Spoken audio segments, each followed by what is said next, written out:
we brought up Buffalo earlier. They're in a real bind, contract wise and the like. And so their GM Kevin Adams has been calling around the league, and he's talking a number of players. I talked to somebody within the organization who said that they've engaged Buffalo in conversation. There's a few players that they're interested in there, but I don't think that there's anything that's really close at this point because Kevin Adams' asking price is way too high. The names that have been brought up to me were JJ Peterka, who I believe we talked about at the end of the regular season as a potential guy that they could have interest in as an RFA, but I want to get into that too. That was another discussion point that we had, and I think it's something that you're going to be happy to hear. RFAs. Although, so it's interesting. I can't wait to see what your reaction is, because it basically takes two things that you champion and puts them against each other. And, and I'm going to be curious to see how you respond. So we'll get into that in a minute. So Peterka is Peterka is one of them. Another guy is Bo Byram. The Flyers have had interest in Byram for a long time, and still have interest there. But again, the asking price is really high. The third player that I heard was Alex Took.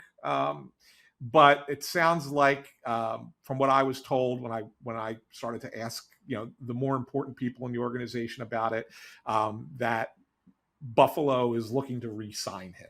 So I think that name kind of comes out of the equation.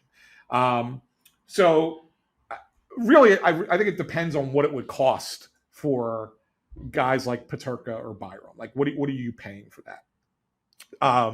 So one of the things that really you got to look at, and this is the thing I wanted to kind of throw at you. This is like two of your philosophies coming to loggerheads. So you're Mr. Use the offer sheet. You RFA, if you want to go after the RFAs. Great. So you look at a guy, like Peterka, let's just use him as the example, right? Say you can't make a trade for him and you decide, well, we're going to offer sheet him. And Buffalo's financial situation is really bad. You can, signing bonus the hell out of it and poison pill that contract so that Buffalo has no choice but to let him go and you get him. You have to give up a first round pick for that, right? So now the question becomes, are you willing to give up your first round pick in 2026 as part of a poison pill RFA, with the knowledge that there's a chance, albeit a slim chance, but still a chance that pick can turn into a generational player like Gavin McKenna? And the thought process is, Peterka's a third line center, maybe a second line center down the line. You're probably not doing it, even with that chance being so slim, because you would certainly have to finish top 11 and then get lucky in the lottery. The Islanders and Utah both jumped up this year. We saw it happen twice in the lottery. But I think that's more unlikely than likely. So you really have to make that determination. If it's for a star player, a first line type guy, then there's one. Then you do it. Yeah.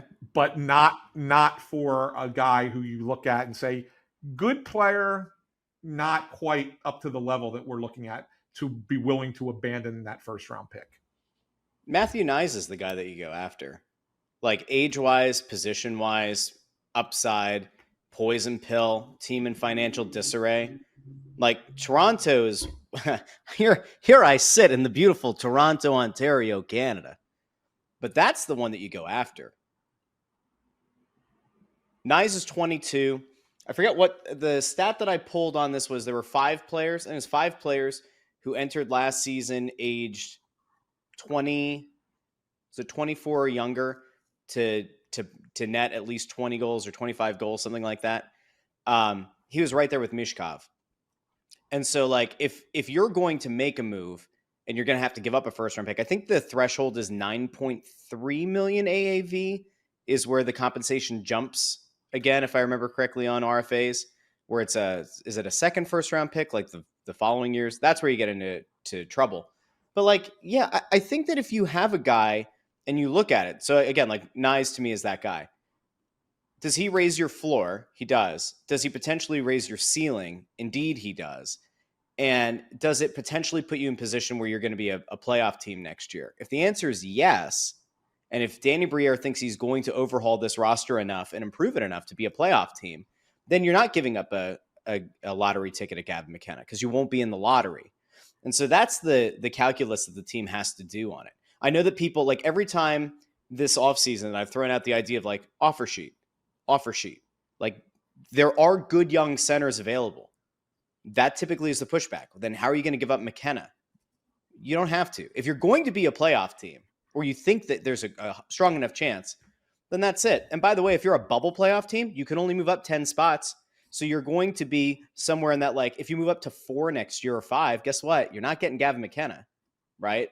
So I'm there for it, and I don't actually think that those two ideas have to go in direct opposition to one another. Now, this is where your idea of trading down from like 6 to 9 or 6 to 10 gets a little bit more interesting, because if you can convince a team that you think could be back in the lottery, like a Buffalo next year, you move back 3 spots, maybe you're not getting the highest upside player or the exact guy that you wanted in this draft. But if it's all part of the calculus of going out and getting that 1C right now, or the guy who projects to be a 1C like Nyes, you're replacing next year's first round pick with potentially one that could end up being that same lottery ticket for McKenna. That's where I'd be at. It's a lot of ifs. It's a lot of ifs.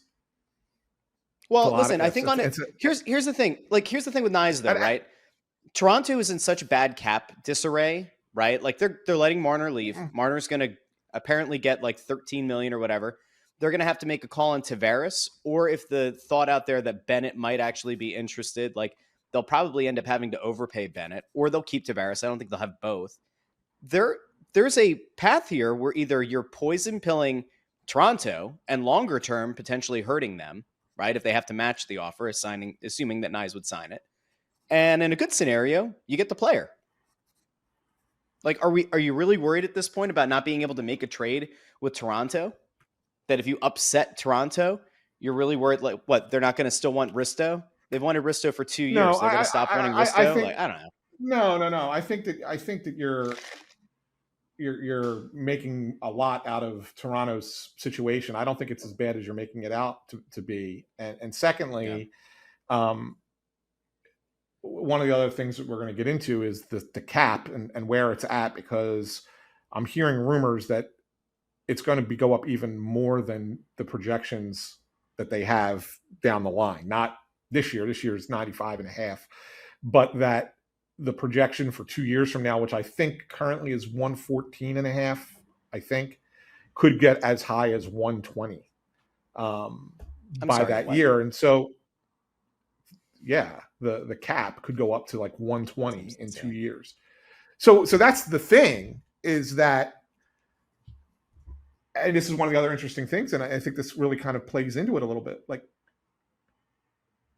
are guys going to settle for long-term contracts knowing that 2 years from now, a $12 million player can make $20 million a year? I don't think it's going to happen.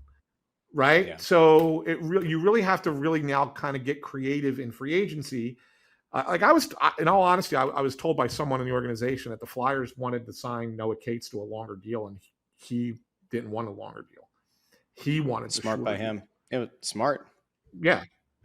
Right. Because now, though, in fairness, he might have actually saved the Flyers from themselves on that. Well, so the cap going up is only going to help players, and it's going to be harder on teams. Right. So now teams have to, what I think ends up happening when this takes place is, I mean, it's like the circle of life kind of situation, right? So in the immediate, it helps players because they look at it and go, we'll make more money now and we'll make more money later on a shorter term deal. Like Matthews' contract is a perfect example of that, right? And guys getting 12 and a half this year, but he's done it. He's a free agent again in 2 years. What do you think he's going to get? He's going to get 20, 25. Like Matthews is going to get, he's going to double his salary in 2 years because of the cap going up by up to $20 million from where it currently is, maybe even more. Like, so he's going to make a killing, right? So those things have already started happening. Assuming things don't go sideways, though, like because there's always that chance. Yeah, there's always that chance but that things could go sideways 2 years from now. But then what ends up happening, and this is what I talk about it being a circle of life kind of thing, teams will now go overboard and they will start overpaying guys, right, to lock them up for longer. And so now some guy might take a 7-year deal at a price that he's certainly not worth. And the teams look at it and say the value isn't now, the value is years 6 and 7, because by that point the contract will be average. We might be overpaying now, but it's going to help us now and whatever, blah, blah, blah. So I think that's a kind of an interesting thing. And I think it changes how the Flyers maybe start approaching things a little bit this year. I don't think that they're going after a big name free agent by any stretch of the imagination, but I do think that you're going to see them go after some free agents that maybe you go, well, that's an interesting signing. Why would they do that? Because they're going to have a ton of room to do it. Yeah. And they want to kind of keep things within a certain age range too. They're not going to go out and get a 35-year-old veteran guy. That's not going to happen. They're going to try and stay in this, mid to late 20s is kind of what they're going to look for.